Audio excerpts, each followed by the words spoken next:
Hey, it's Craig. I just wanted to let you know that you can listen to Canadian History X early and ad-free on Amazon Music, included with Prime. Hey everyone, Craig Baird here. Before I begin today's story, I want to take a moment and ask that you check me out on Patreon at www.patreon.com/CanadaEHX. There are several tiers with great benefits, from ad-free content to t-shirts and other cool stuff. And if you're a fan of Canadian History X, make sure you check out my other shows, From John to Justin and Canada, A Yearly Journey. And don't forget, you can also donate directly to the show at www.canadaehx.com. It helps keep this show going. All right, on with the show. A listener's note. The following episode contains coarse language, adult themes, and content of a violent and disturbing nature, and may not be suitable for everyone. Listener discretion is advised. Making films can be a dangerous business. Since the 1910s, there's been a death every decade on a Hollywood film set. The first occurred in 1914 when actress Grace McHugh and camera operator Owen Carter drowned in the Arkansas River while filming Across the Border. Then there was the accident that took Brandon Lee's life on the set of The Crow. On March 31st, 1993, Lee, who is the son of martial artist Bruce Lee, was shot by his co-star with a prop gun loaded with blanks. The gunpowder in the blank cartridge ignited, and a bullet fragment pierced Lee, who later died in surgery. Nearly 3 decades later, cinematographer Helena Hutchins was fatally shot in a similar incident when a live round was discharged from a prop gun fired by Alec Baldwin on the set of Rust. But the deadliest day in Hollywood history? That happened on March 15, 1931, when an explosion killed all but one member of a film crew. I'm Craig Baird, this is Canadian History X, and today I'm sharing the tragic story of the SS Viking disaster.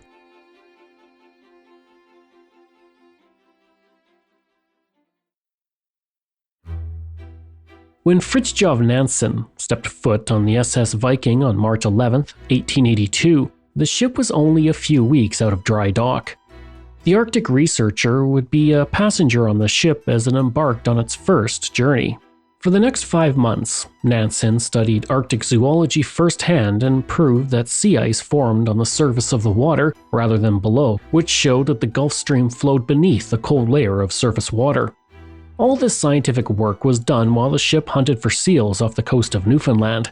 In early July, the Viking became trapped in the ice but broke free on July 17th and returned to port in August. The researcher left the ship and our story behind, but the life of the SS Viking was still beginning. So how did this ship become involved in one of the worst Hollywood accidents in history? For that we head to 1902, when the Bowring Brothers Company, based out of St. John's, Newfoundland, purchased the ship. 2 years later, William Bartlett became the new captain, and for the next 22 years, he would be at the helm as his crew hunted seals for their pelts. But it wasn't all smooth sailing. On March 26, 1910, the Viking had its first bit of bad luck when it ran ashore at St. Pierre Island off the coast of Newfoundland. It was a minor incident, and the ship was able to get back into the water with assistance from another ship. 2 days later, it reached port with 24,000 seal pelts.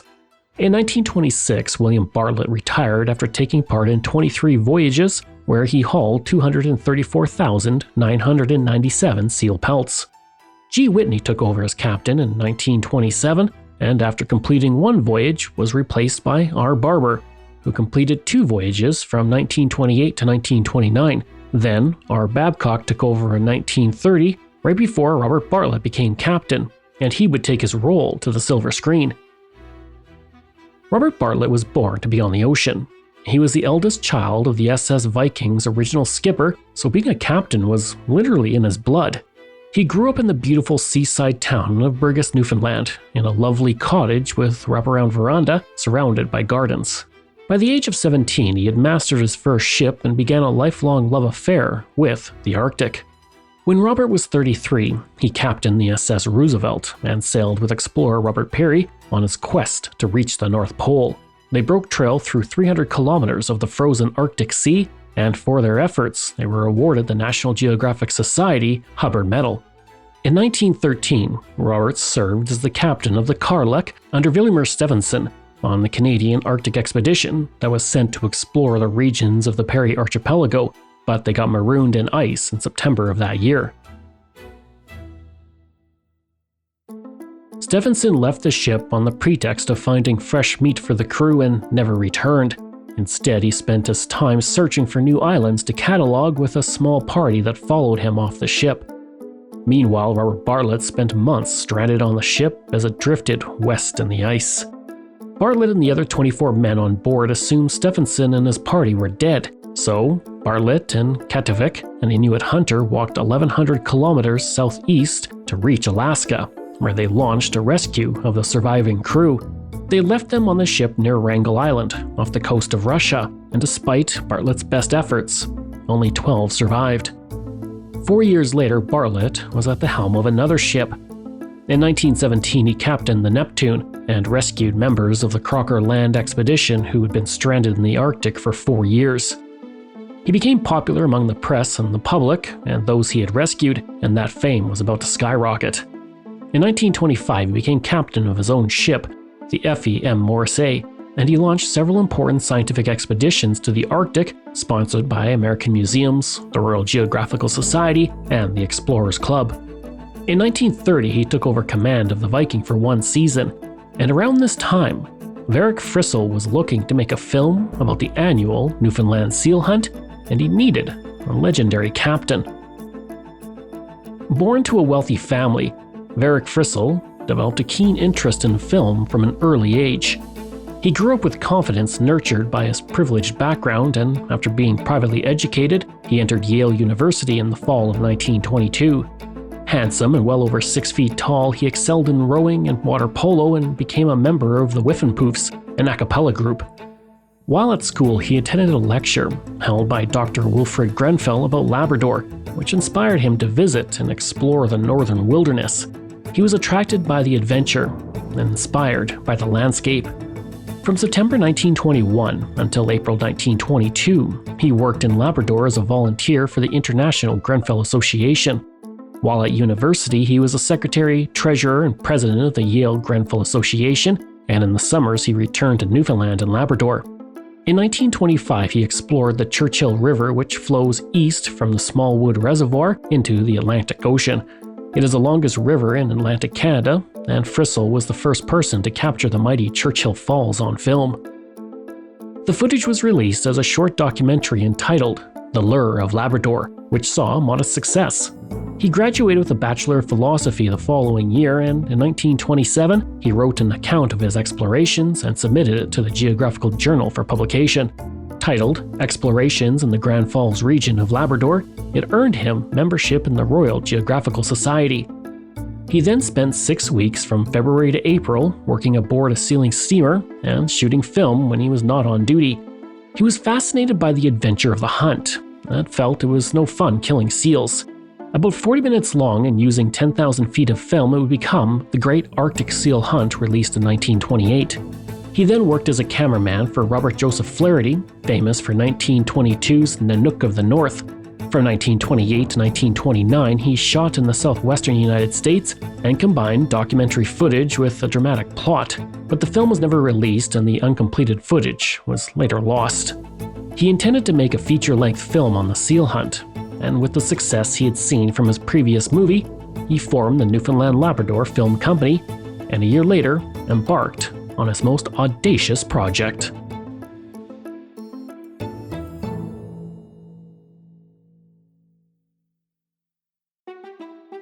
After securing a distribution deal with Paramount Pictures for $100,000, Frissell was supposed to begin shooting in February. Titled Vikings of the Ice Field, the film involved going to Newfoundland and shooting on location on ice floes using state-of-the-art magnetic wire recording technology to record sound. It was supposed to be the first film to record sound and dialogue on location. But first, Paramount insisted that Frissell hire an experienced director and writer, and for that, he turned to George Melford. George Melford began his career as a stage actor in Cincinnati and joined the Kalem Company Motion Picture Studio in 1909, hoping to break into film. At first, he was hired to portray various characters, but in the autumn of 1910, he was sent to the West Coast by the studio to work with a film crew where he discovered he actually preferred to be behind the camera. In 1911, he co-directed his first short film, Arizona Bill, based on a script he wrote, and for the next 4 years, he directed 30 films for Kalem Studios. His most famous film was released in 1921. The Sheik, starring Rudolph Valentino, set attendance records and grossed $1.5 million at the box office. 10 years later, George Melford was in Newfoundland and Labrador, about to helm Frissel's first full-length feature film. Written by Garnet Weston and set on the coast of Newfoundland, it was the story of a rivalry that develops between Jed Nelson, a seal hunter, and Luke Oram, a local man considered a jinx. The seal hunter goads Luke into accompanying him on an Arctic sealing expedition on Viking, because he was worried that Luke would steal his girlfriend, Mary Jo. The ship would be commanded by Captain Barker, and after the two men end up in a hunting party on ice floes, they would eventually find themselves stranded. This is when Jed tries to kill Luke, but the snow blinds him and his gunshot misses. Not exactly Citizen Kane. Louise Huntington would play Mary Jo. Her first film, Not Exactly Gentleman, was completed just before she began work on Frissel's picture. Captain Robert Bartlett, who commanded the SS Viking for a year and was the son of its original skipper, would play the captain of the ship. You could say it was the role he was born to play. Charles Starrett starred as Luke Oram, the lead role. He began acting in 1926, and his career as a romantic lead grew over the next few years. Principal photography began in February 1930 around St. John's various neighborhoods. And while Melford directed, Frissell took a small crew to the Grand Banks of the SS Ungava, which was Captain Robert Bartlett's ship at the time, to Labrador to film action sequences on the ice.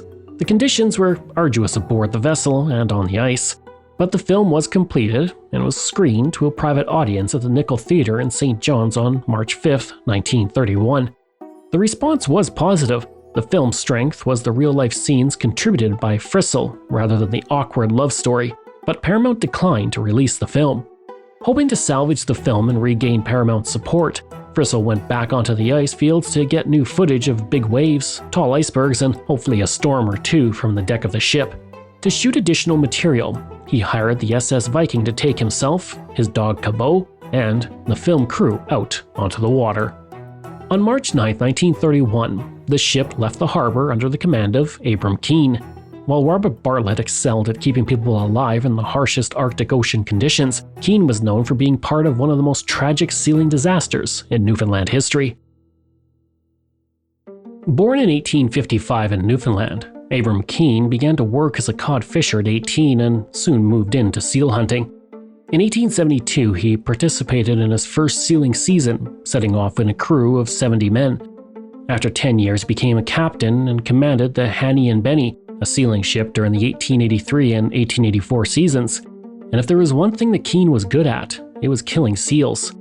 Over the course of his career, it's estimated he hunted 1 million seals, averaging 155 seal pelts per day from 1889 to 1895. On March 31, 1914, Keane captained the SS Stefano as he departed for the sealing season. The SS Newfoundland was captained by his son, Westbury. At 7 a.m., Keane signaled to his son that he had spotted seals. Westbury's crew walked 11 kilometers over the ice floe to meet up with the Stefano. When they reached it, they had dinner. After their meal, Keane then ordered them onto the ice to hunt for seals even though the weather was worsening. Keane believed they would simply complete their task and be able to return to the SS Newfoundland. Westbury assumed that his crew would be staying on his father's ship. There was no communication because Keane removed the radio from his ship to save money on the license. Meanwhile, the men wandered on the ice, struggling to find their way back to either ship in a raging blizzard. After 3 days, they knew something was wrong, as neither ship had heard from the crew. Of the 132 men who went out on the ice to hunt seals, 78 died from drowning or exposure. A commission of inquiry ruled that the deaths were an act of God or inevitable.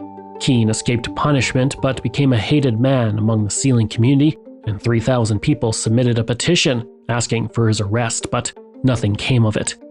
Keane paid it no heed and went back the following season and continued to be a captain on sealing vessels. And that is who was at the helm of the SS Viking when it left St. John's on May 9, 1931 to shoot additional footage. Aboard were a group of sealers, the film crew, Cabot the dog, Frisell, and 2 stowaways. The 2 stowaways were young men hoping for work, but Captain Keane found them and confined the men to the forecastle of the ship to be turned over to police when they docked at port. For the next few days, it was business as usual for the sealers, and the film crew captured all the action. Frisell's wish for storm footage was granted as the ship dealt with high winds for several days. Clayton King, the wireless operator, wrote in his diary, "Heavy seas were boarding her, sweeping the length of the decks. The hands were busy at the pumps. The engineers down below were watching their gauges with anxious eyes. Slipping on the oily deck plates, they nursed the powerful engines like a mother caring for her only child." The weather calmed on March 13th and the ship sailed to Bonavista Bay for repairs and to offload the 2 stowaways. The next day they sailed out in search of seals. King wrote the crew were in high spirits. That night, Frisell took a white tablecloth from the galley and turned it into a movie screen to show some of the footage. Over the next 2 days, heavy ice began to spread down the White Bay, and on March 15th, after the sealing day was done, Keane ordered the ship butted into the ice jam to prevent it from moving in the night. Clayton King wrote, "At 7 p.m., when off White Bay, heavy ice was encountered, and the captain decided to stand into the ice and bed down for the night. With the ship resting against the ice, Keane went to his cabin to sleep. On the way, he saw Frisell and said, 'Well, Varick, here we are, and here we are to stay. That is until tomorrow. Perhaps we'll have a bit more luck then. We're rolling a bit with the swell running under the ice, but we'll do no harm to this good old hull.'" Meanwhile, Clayton, the wireless operator, went to the mess to get something to eat and found several members of the ship and film crew drinking in the saloon at the front of the ship.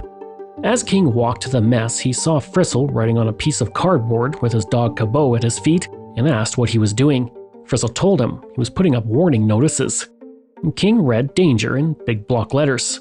Frisell said, "If we're not careful, the boys coming down the companionway carrying lighted cigarettes might cause an explosion. You know, we have plenty of explosives aboard." Frisell was referring to the gunpowder and dynamite stored on the ship. This was not unusual because they were routinely used to break up the ice around a ship to prevent it from being encased in ice, which is what happened to the Franklin expedition, as you might remember from my episode from 2023. On the SS Viking, Frisell worried that Keane's command of the ship had a very lax policy when it came to safety. He had warned people about the explosives on board before, and at one point, he saw a man smoking a cigarette while sitting on a gunpowder keg. Frisell asked King about some old flares that were stored in the captain's stateroom and said, "Better bring them down immediately. They're serious menace if kept there." King asked a man named Carter to retrieve the flares and set them on a nearby table. Upon his return, Carter asked for a cigarette, which he received, but he did not light it. Frisell then said, "Those flares are damaged and are not safe to keep aboard. Better take them out and throw them over the side." Carter picked up the flares and left towards the starboard stern side of the ship, which was in the direction of the storeroom housing the dynamite and gunpowder. And what happened next is unknown. But if you're keeping track, there was a cigarette, faulty flares, and a lot of dynamite. At 9 p.m., as the ship sat in the icy water, and without warning, it suddenly pitched. King wrote, "A few seconds after Carter's departure, the ship gave a terrific lurch and listed over to an angle of about 40 degrees. All was in an instant chaos, and all hands were thrown clear of the mess table. The stove capsized. The worst was not over. The ship righted itself immediately, and Captain Keane came running out of his room and towards the deck. Everyone in the mess got to their feet and began to clean up the dishes and food that had been thrown onto the floor.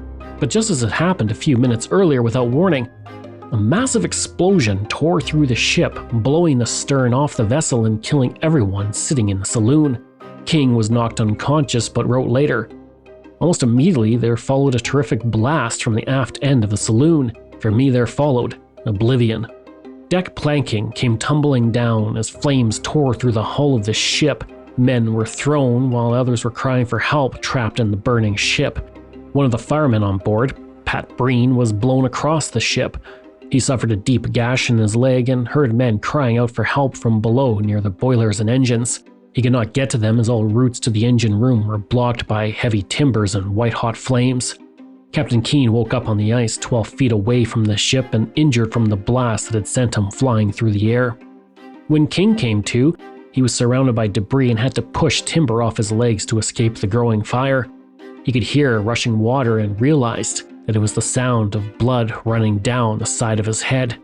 Both his hair and clothing were on fire, and as he patted his head to put out the fire, his hair came out in clumps.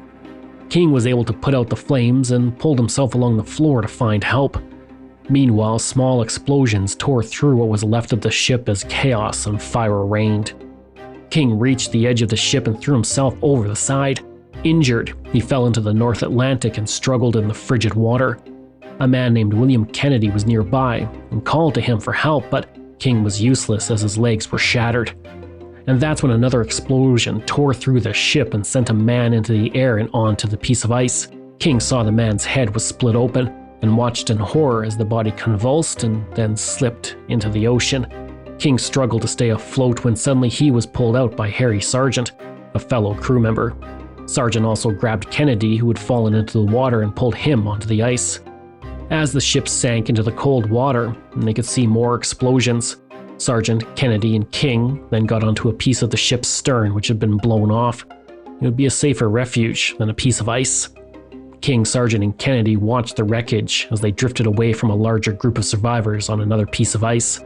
King wrote, "It was a cold winter's night, and regardless of all the fire we had already gone through, it was now necessary to build a small one in order to live. Running from one fire to save our lives and now having to build one for the same reason." As they drifted, the Viking disappeared beneath the waves. A total of 27 men and 1 dog had died on that ship. King wrote, "The old Viking, wreathed in a purple halo, was finishing her last cruise down beneath the ice-covered surface of the sea." Among the survivors on the ice was Pat Breen. He had made his way to the main deck of the ship and helped men get off the ship before going back in to help others. He also found Captain Keene on a piece of ice and helped him find the other survivors. A small boat called a dory was sitting nearby and clear of the wreckage. Breen put the captain and another seriously injured man named Dick Adams into it, and the survivors pushed the boat on the ice towards Horse Island for 15 kilometers. Now, residents of the island were already aware something bad had happened. They just left evening church services and were walking home when they suddenly felt a small earthquake. They looked out into the ice and saw something burning on the water, and they realized it was a ship. The wireless operator at Horse Island Station was notified, and he sent out a message calling for help. Meanwhile, the survivors made their way to the island, where they were met by a family who took them to the village. Another telegraph was sent out stating, "Men continually landing, around 20 dead, many injured." 2 ships, the Foundation Franklin and Sagona, were then dispatched. The Sagona carried 3 doctors, 2 nurses, and medical equipment. And while the men waited on Horse Island, locals fed them and treated injuries as best they could. But 3 men were missing. King, Sargent, and Kennedy were still floating somewhere out in the icy water. For days, Clayton King slipped in and out of consciousness. He was in terrible pain and severely injured. Both of his legs were twisted to unnatural angles and badly broken. Both of his feet were gangrenous and suffering from frostbite. One eye was injured and he was seriously burned. Harry Sargent had a slight injury to one eye, while William Kennedy had severe burns. On Horse Island, survivors told rescuers of the 3 survivors that had drifted away. A wireless message was sent out stating, "6 men left here to search for operator." Out at sea, Sargent saw steamers in the distance but had no way to signal their location. Sometimes what he thought were steamers were nothing more than low clouds on the horizon. And as they waited for rescue, Sargent kept them hydrated by melting water in a tin can he had found. And on March 17th, the 3 survivors were found by the SS Beothic, 25 kilometers from where the ship exploded. King wrote, "There was a ship drawing close. My sight was not so bad that I could not see her now. Thank the Lord, it was good enough for that. I wouldn't wish to have missed it." Safely on the ship, King saw his right leg was twisted up alongside his body, as the leg bone was exposed and had frost shining on the lacerated flesh. Before he lost consciousness, he told the men to keep his watch, but throw his clothes overboard. He never wanted to see them again.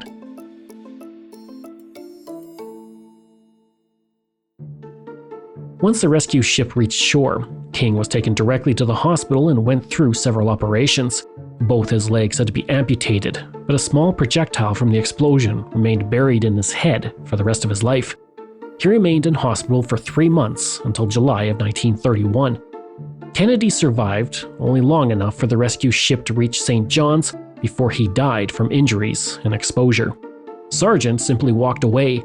He was one lucky man and the only one from the film crew to survive. As newspaper reports went out, the number of dead was inflated. One newspaper reported 150 dead. The Prime Minister of Newfoundland, Sir Richard Squires, read a message to the House of Assembly stating, "Portion crew Viking arrived, reporting men lying on ice floes broke up." The Newfoundland government ordered a government commission to determine what had happened. The commission ruled there was no definite cause and theorized that gunpowder was mishandled. And with most of the film crew dead, including producer Varick Frissell, the incident became the largest loss of life in film history. But what happened to the film and the footage?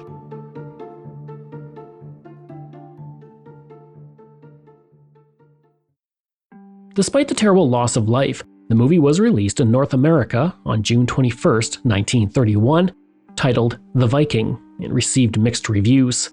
The New York Times called the story sketchy, but noted it had some marvelous scenes of the ice fields and men seal hunting. Theatre Guild magazine called it a melodramatic movie with an uninteresting screenplay. The Film Daily gave it a poor review, also citing the weakness of the story against the beautiful cinematography. The director of the film, George Melford, was not on the Viking when it exploded, and he went on to shoot 7 more films between 1931 and 1937. In 1939, he returned to acting and appeared in dozens of films in uncredited roles until 1960. He died 1 year later in 1961 at the age of 84.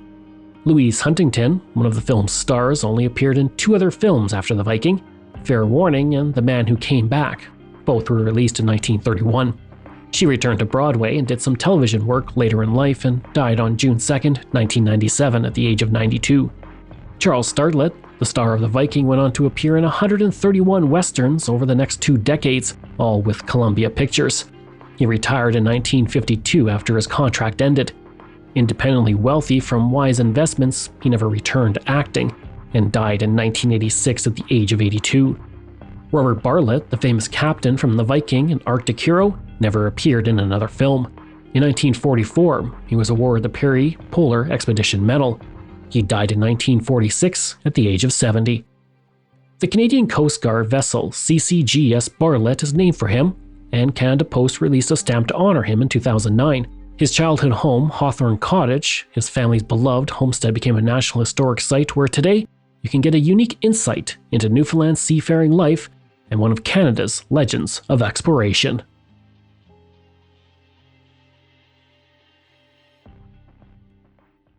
I hope you enjoyed that episode and our look at the SS Viking disaster. This show is researched, produced, and written by me, Craig Baird, with the help of Dila Velasquez. Audio production and design by Rosalind Kufor. If this is your first time listening and you like what you heard, please take a moment and give us a 5-star review to help other people find these amazing stories. And there are so many for you to sink your teeth into. If you enjoy this podcast, then please check out my other podcasts, From John to Justin, Canada, A Yearly Journey, Pucks and Cups, and Canada's Great War. We love hearing from you, so if you have a show topic you want me to cover, email me at craig@canadaehx.com or stop by my website and social media. I'll include all of those in my show notes. Until next time, I'm Craig Baird, and this is Canadian History X.